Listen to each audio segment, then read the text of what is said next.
Alright, what's going on, guys? This video is going to be about how you free up these steering shafts in these Jeep Wranglers. If this joint, the slip joint, doesn't work, you're not getting this out of there very easy, and I'm going to tell you how to kind of restore this and get it back to where it functions. So if you've ever tried to remove one of these, whether it's to replace that steering column bearing up there, or maybe you need to drop your gearbox or something, and this thing won't slip, you know it's a pain in the butt because you can't force this off the gearbox if this won't collapse, and you can't force this off the steering column end if it won't collapse. So I actually had to drop my gearbox, I don't know if you can see it, but it's hanging down there right now, in order to just get this out of there. So I'll go over some of the steps when you finally do get this out of there, how you go ahead and fix it up so that it actually works again and you can reuse it and not have to buy a new one. So the first thing you do is get this rubber boot out of the way, and you're left with that, and there's a little hole. So I sat here and I sprayed PB Blaster in here for quite a while, and I was hammering on this with a punch, which I fouled it up. I'll show you how to fix that later. None of that worked. But I started dumping PB Blaster down this hole right here, which it's hard to see on the camera. See if I can get the light to hit it. But there is a hole in there, and it just filled this up. So I just left it overnight, and then I was able to flip it back this way and just pound the crap out of it and get it out of there. There's a couple retaining clips in there, and I'll show you guys all that stuff here in a minute. But before you get too far trying to mess with that, make sure that these U-joints are in good shape. If you've got a bunch of play in here and stuff, you're better off just replacing the shaft. It's a pain in the butt to change these U-joints out. They're tiny, they're seized in there. The whole idea is to save you the $100 and some that one of these costs. But yeah, as long as your U-joints are good, then this is how you get this thing apart.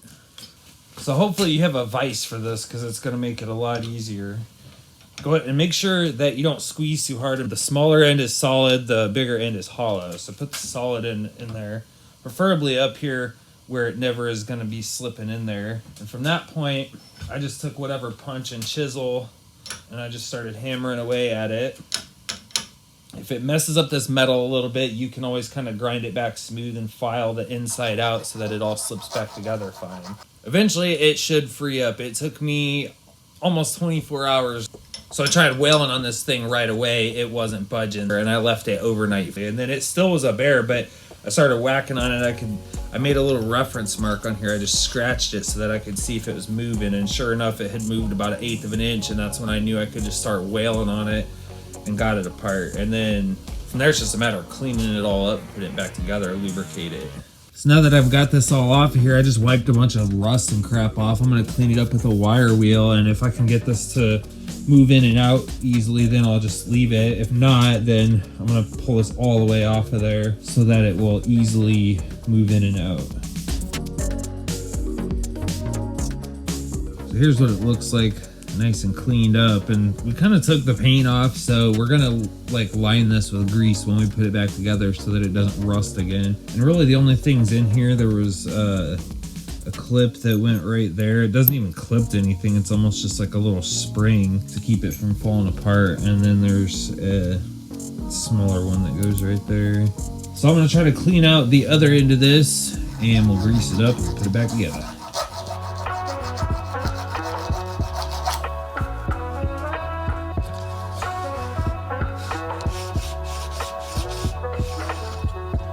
Ugh, I hate when you pull it out and it's all brown and sticky.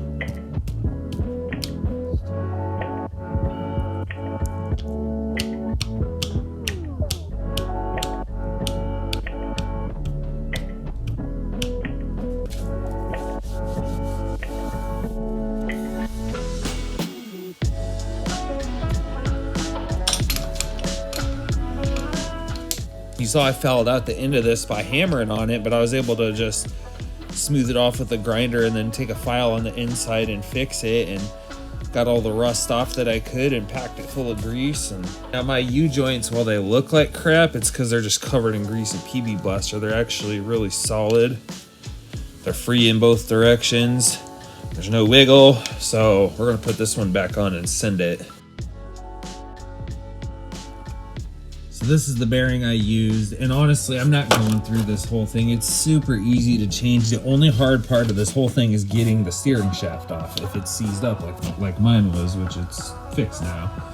So if you can get that steering shaft off of there, you can literally change this in like less than 5 minutes. You pop this clip, you pull the black cap, then the whole bearing and retainer will slide off, and you just wiggle it off the shaft and you put the new crap back in just like you pulled it out, and that's it. I'm actually doing 4 videos at the same time right now, so it's a little hectic in here. So that's pretty much all there is to that. If you're searching this video, hopefully it works for you. Thanks for watching, and stay tuned for more about the steering upgrade that I'm doing. Peace.